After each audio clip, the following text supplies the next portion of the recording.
Yesterday, actor Sean Teale was cast as a mutant created specifically for the untitled X-Men series for Fox. So why are they making up new characters? I'm Sasha Perl-Raver, and this is Screen Junkies News.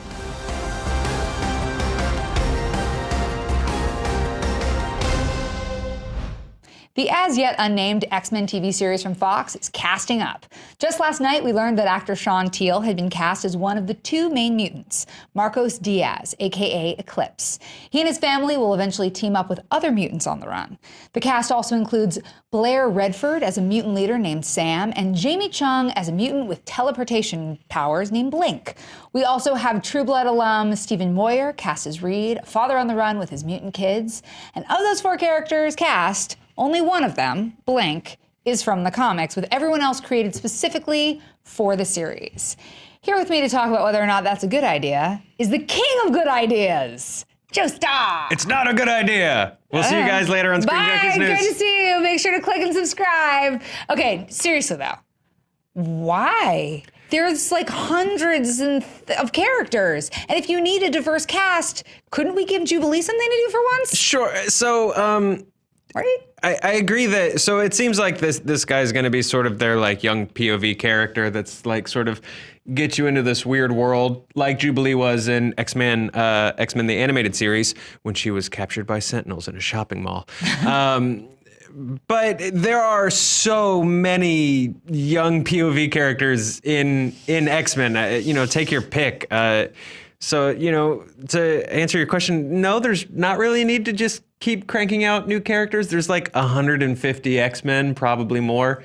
That said, the comics also have a history of churning through new characters. Like anytime there's a new title, here's the all new, all different people, even though the last time we said that, we didn't really do anything with those characters. Like there's a deep bench of jobbers and D-listers that X-Men just sort of does not touch.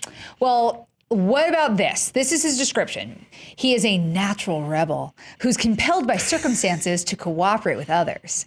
His mutant power is that he possesses the ability to absorb and manipulate photons. There are photon X-Men in the X-Men. That might be a nod to Monica Rambeau, who was called Photon for a while. She was also Captain Marvel for a while. She was in the Avengers for a little while. She was in the X-Men for a little while.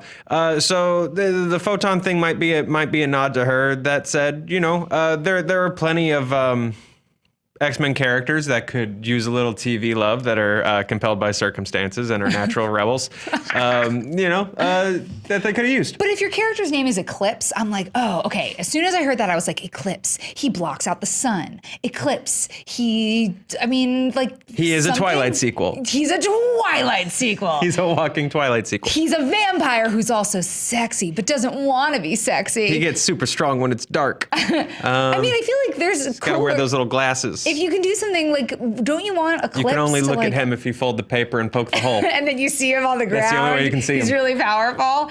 My X-Men comic would be awful. Awesome. Or amazing. Awesome. Obviously awesome. I would watch that.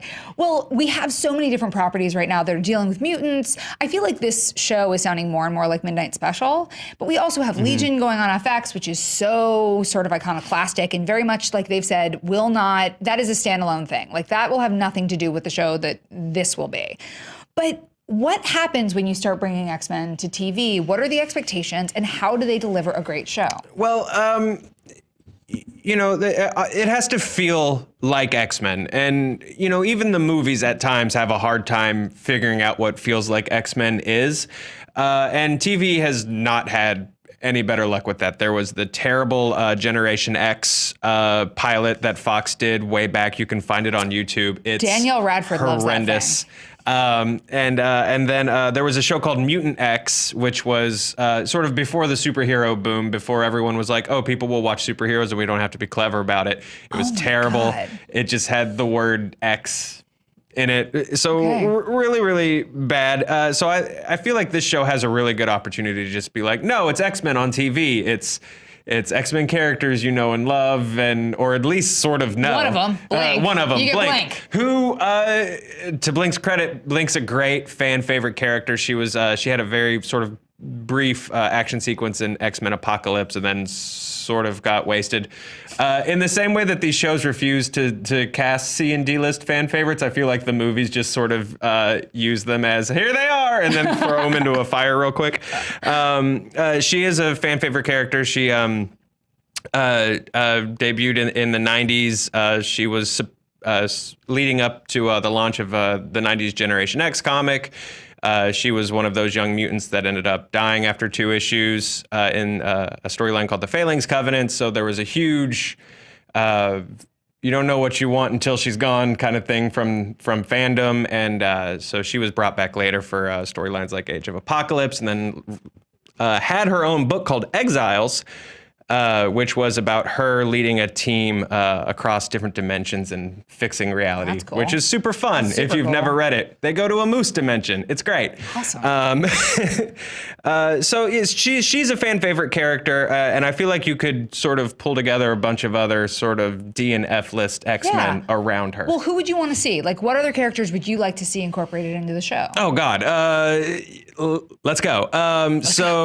Taking notes, Joe. Let's go young and fresh. There's Chamber from Generation X. There's Surge from Young X-Men. There's Hellion from Young X-Men. There's M from X Factor, who's a great character, also a great comic, and could have made a great TV show. It's about a group of mutants that investigate crimes together. They're super fun. They're like a private detective agency. I know Blair Redford is playing someone named Sam. And before I saw the character description and I just knew that there was going to be a mutant leader named Sam, I was hoping that would be Sam Guthrie, a.k.a. Cannonball, who's my favorite X-Men because we're both Kentucky boys. But it looks like he is also going to be an original character, a Native American, who I guess if he's going to be original for the show, won't be Thunderbird and won't be Warpath. You want to go to prom with me? So bad. I do, actually. Your brain is huge, and I love it. And I think that everything you're saying, I wish they had you helping them with the show, because I think this could be really interesting, and they are going to have to clear part of the bench to bring in people, because yes, you need new characters, and yes, we have to reinvigorate franchises with new life, but, you know, bring in a couple fan favorites. Get a Surge in for you. Yeah. A little Hellion. Give me a little Surge. Just start a little Hellion. Come on, give me a little armor. Come on. The guy deserves it. We're saying, Legion is standalone, and this is supposed to fit into the larger X-Men universe. Right.